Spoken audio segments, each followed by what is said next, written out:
Welcome back to NB learning. हम कर रहे हैं इसमें लाविद की बुक एसआई सिस्टम। और आज का हमारा सवाल है कि एक मुस्ततील, जिसको रेक्टेंगल भी हम कहते हैं, प्लेट का एरिया उसने दिया हुआ है 48 सेंटीमीटर स्क्वायर है। अगर इसकी लंबाई 2 सेंटीमीटर कम कर दी जाए तो ये प्लेट मुरब्बा की शक्ल इख्तियार कर लेती है। तो मुस्ततील प्लेट की लंबाई और चौड़ाई मालूम करें। ये हमारा सवाल है। थोड़ा सा आसान सा सवाल है, सिर्फ इसको थोड़ा सा समझने की ज़रूरत है। तो सबसे पहले तो हम क्या कर लेते हैं, फ़र्ज़ कर लेते हैं कि शीट की जो लंबाई है वो ए है और शीट की जो चौड़ाई है वो बी है। तो आपको एक चीज़ और क्लियर करता चलूँ, आपने इन दोनों जो शेप्स हैं उसमें डिफरेंस रखना है। जो मुरब्बा शक्ल होती है उसकी चारों साइडें बराबर होती हैं और जो मुस्ततील या रेक्टेंगल शक्ल होती है उसकी आमने सामने वाली साइडें जो हैं वो बराबर होती हैं।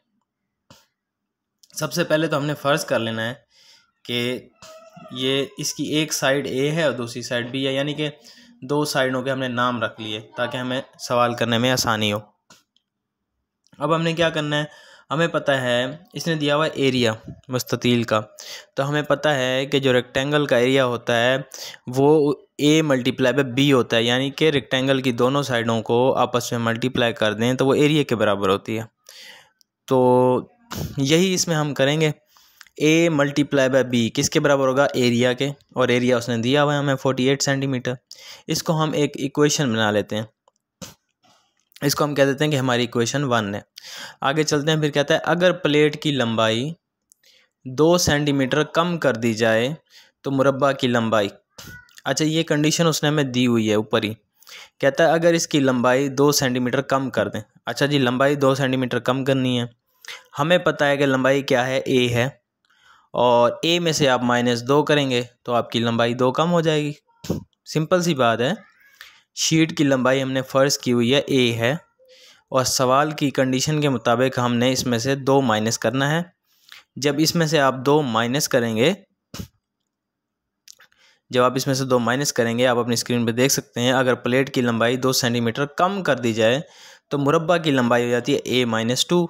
इसने हमें सवाल में ही बताया हुआ है कि जब हम मुस्ततील की लंबाई 2 कम करेंगे तो ये एक मुरब्बा शक्ल बन जाएगी, यानी कि इसकी चारों साइडें बराबर हो जाएंगी।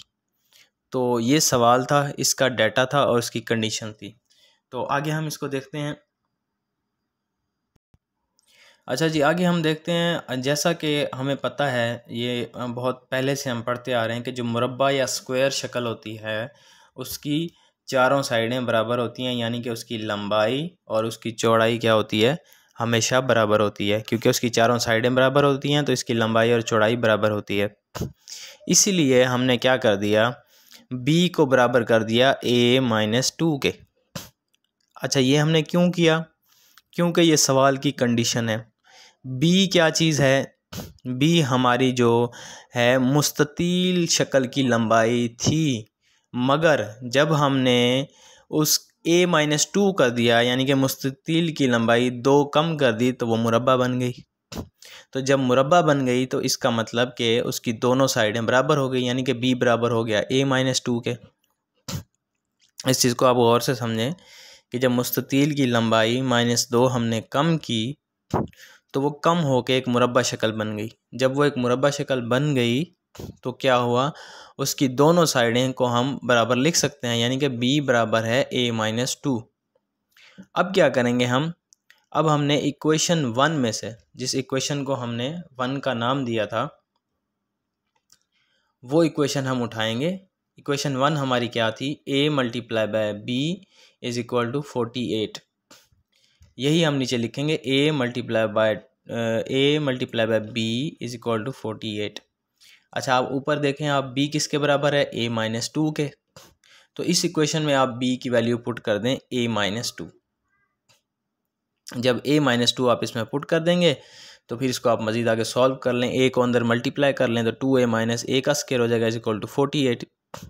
फिर आप a स्क्वायर को इधर लेके आ जाएं तो a का square -2a - 48 is equal to 0 आ जाएगा। अच्छा, अब इस इक्वेशन को हम गौर से देखें तो ये एक क्वाड्रेटिक इक्वेशन है, और किसी भी क्वाड्रेटिक इक्वेशन को सॉल्व करने के काफ़ी सारे तरीके होते हैं, जिनमें से एक तरीका ये होता है कि आप डायरेक्ट जो है क्वाड्रेटिक फार्मूला लगा सकते हैं। क्वाड्रेटिक फार्मूला बहुत बेसिक चीज़ है, 9th 10th में पढ़ाया जाता है, ये हमें याद होना चाहिए। फार्मूला आपके सामने, x is equal to minus b plus minus b square minus four AC is equal to 2a। बिल्कुल ही आसान सा फार्मूला है, बेसिक फार्मूला है। इसी फार्मूले में आपने जस्ट क्या करना है, ए बी की वैल्यू रखनी है। तो ए की वैल्यू आपने कहाँ से लेनी है, देखें ए स्क्वायर के साथ आपको कोई चीज़ नज़र आ रही है, ए स्क्वायर अकेला है, तो ए स्क्वायर के साथ जब कुछ ना हो तो हम कंसीडर करेंगे कि ए की वैल्यू है 1।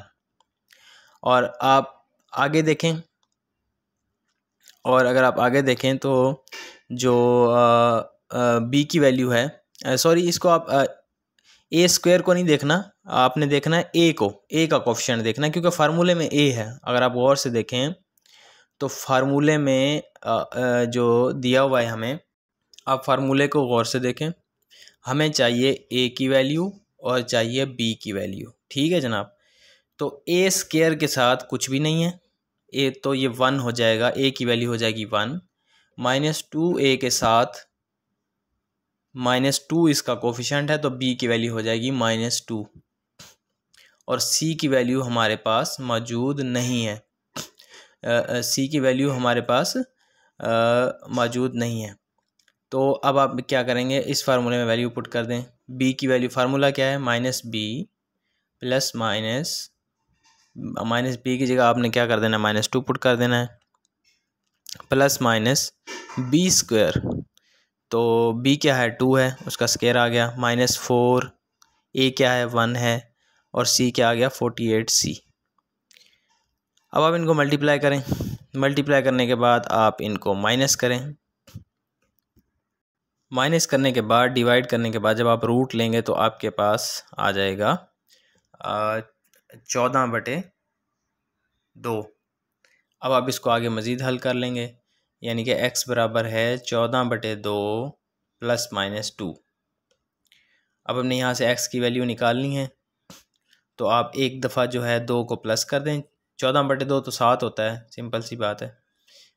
14 को आप 2 पे डिवाइड करें तो ये 7 हो जाएगा। इसमें थोड़ी सी मुझे मिस्टेक लग रही है, 14 डिवाइडिंग बाय 2 प्लस -2, तो 7 को अगर 2 पे डिवाइड करें तो 14 आता है, 7 आता है, और 7 में अगर 2 जमा करेंगे तो आप 9 आएगा, और 2 माइनस करेंगे तो -7 आएगा। तो इसका आंसर आना चाहिए 9, क्योंकि 7 जमा 2 9 होगा, और अगर आप 2 में से -7 करेंगे तो आंसर माइनस में आएगा। वो उसने लिखा हुआ है कि x की वैल्यू माइनस नहीं हो सकती, अगर माइनस नहीं हो सकती तो फिर इसकी वैल्यू 9 होगी, 6 नहीं होगी। तो इसकी जो भी आंसर है हमारा वो होगा 6 सेंटीमीटर।